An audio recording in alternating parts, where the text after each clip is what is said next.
Assalamualaikum warahmatullahi wabarakatuh. Selamat pagi semua anak-anak sekalian. Kali ini kita bicara tentang unit 2 di peminatan.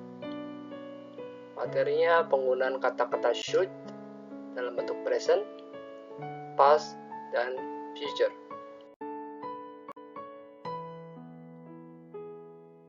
Baik. Selanjutnya, di sini dijelaskan penggunaan kata should itu bisa berarti dengan maksud expectation, recommendation, and advisability. Dan ada tambahan kata have to atau must sebagai kewajiban. Nanti akan diterangkan di slide berikutnya. Sebagai contoh, Susan should be in New York by now. It means could be expectation or recommendation or advisability. And I have to send this letter now. I have to send this letter now. So it could be some kind of obligation sebagai kewajiban. Asking if you are obligated to do something. Dan contoh kalimatnya, am I required to? Or is it necessary to? Etc. Baik. Dan ini contoh rumusan kalimat positif, negatif, and question dalam penggunaan kata-kata should dalam bentuk present tense. I should go, you should go, dan lain sebagainya. Baik. Ingat, untuk mengekspresikan obligation or recommendation kita memakai kata-kata should dalam bentuk present tense. Apakah bisa dengan kata modal lain selain should? Bisa. Bisa kita gantikan should dengan kata-kata modal lain seperti could dan lain sebagainya. Namun titik berat saat ini materi kita penggunaan kata-kata should dalam bentuk present tense, past tense, dan future. Oke, selanjutnya. Expression of requirement to do something in the future, present, and past. Sebagai contoh dalam kalimat, you should plus verb 1. Yes, I'm going to. Yes, I will. Dan lain sebagainya. Kemudian penggunaan dalam kata bentuk present, he should go to the doctor. Apalagi, he should go to the market. Dan lain sebagainya. Dalam bentuk pastnya, requirement to do something in the past, you should have asked me first. You should have gone by now. If you want to not to get late for the school. For example. Dan dalam bentuk past, ingat kata kerja dalam bentuk ketiga. Sedangkan dalam bentuk future dan present menggunakan kata kerja pertama.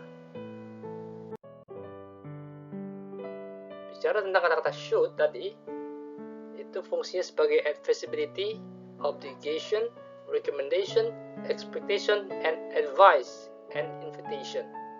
Bisa ke arah sini semua menggunakan kata should itu. Lanjut, sebagai contoh kalimatnya, you should have. You shouldn't smoke. You think I should apply for this job? I feel sick. I shouldn't have eaten so much spicy food at the party.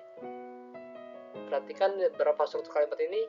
Ada yang menggunakan dalam bentuk past, ada yang menggunakan dalam bentuk future, dan ada yang menggunakan bentuk present. Tugas kalian mencari yang mana itu. Nanti pelajari kembali. Oke, penggunaan kata-kata should di sini.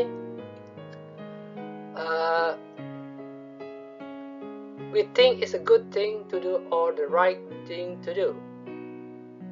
Bila mana kita menggunakan kalimat tersebut, artinya itu memberikan nasihat atau rekomendasi atau sugesti, ya, atau pendapatnya. bahkan satu kewajiban. Dengan kata-kata should, you should, ya, bisa berupa nasihat, bisa berupa saran, bisa berupa yang seharusnya dilakukan.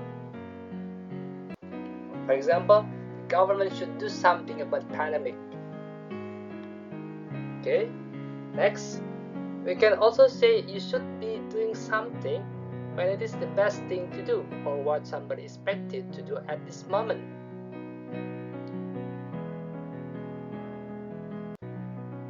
Okay, I really should be studying for my exam tomorrow. It means I'm not doing it yet, but I think it is a good idea to do right now. So it has the other meaning from the sentence.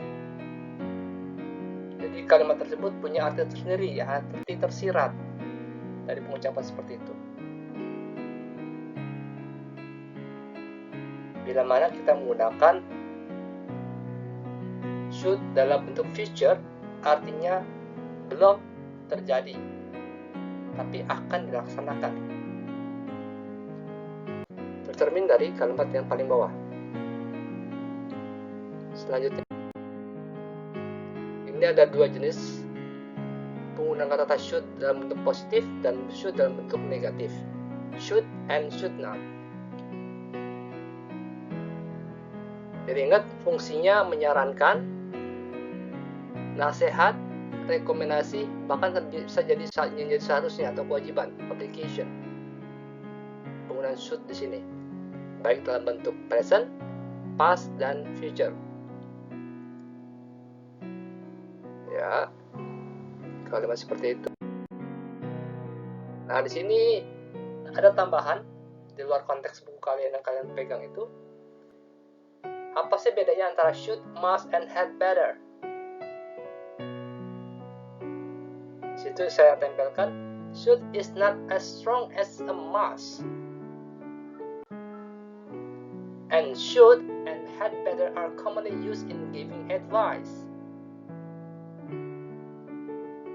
It could be must is the strongest word in to suggest someone to do something.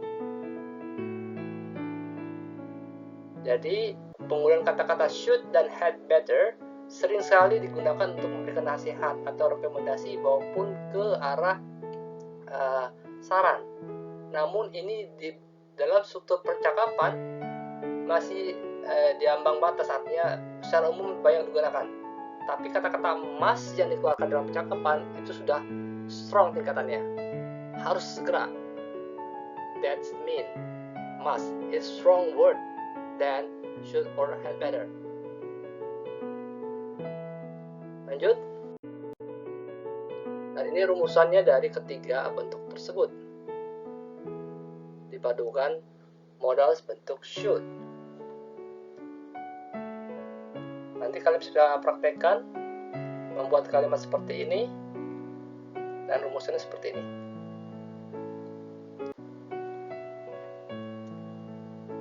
Baik, selanjutnya, how to motivate yourself being in pandemic, being so lazy, because we have to learn all day.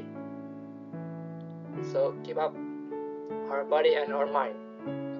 Okay, let's continue. Let's see what we have here. When a teacher tells his students that they have to do homework, they are sometimes motivated by external factors such as punishment. However, the experts say we ought to be motivated by our own desire to do well because this is the best form of motivation. But how? Read the following tips. Be positive. You must focus on the positive things that you have done. List them and you'll be surprised how many there are. Of course, you mustn't forget your mistakes. You should try to learn from them.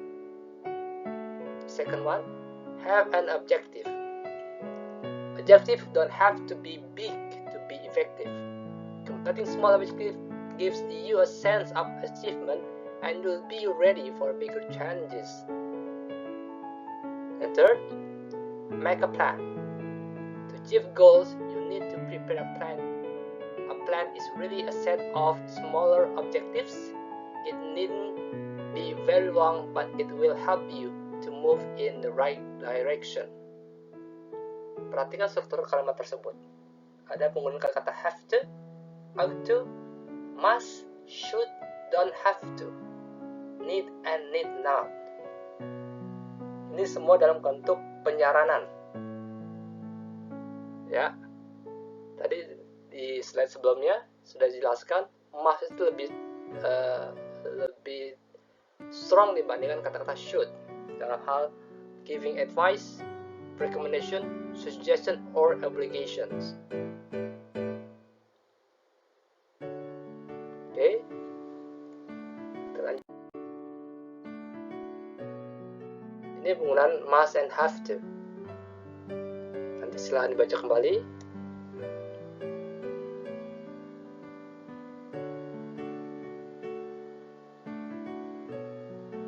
Oke, kita lanjutkan.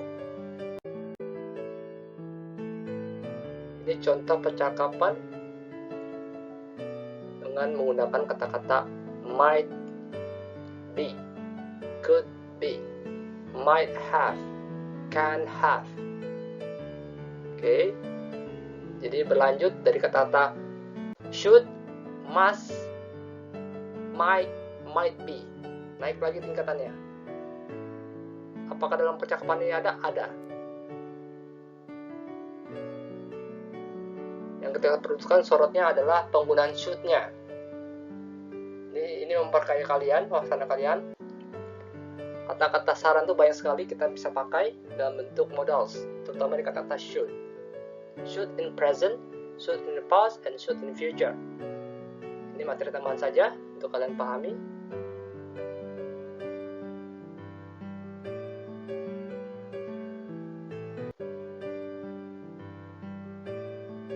Oke, let's continue. Ini beberapa contoh soal. Mungkin kalian bisa kerjakan nanti di waktu senggang.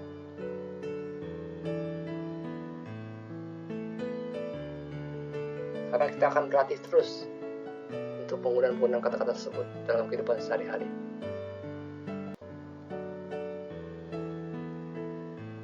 Oke, kalian nanti bisa pause ini. Selanjutnya,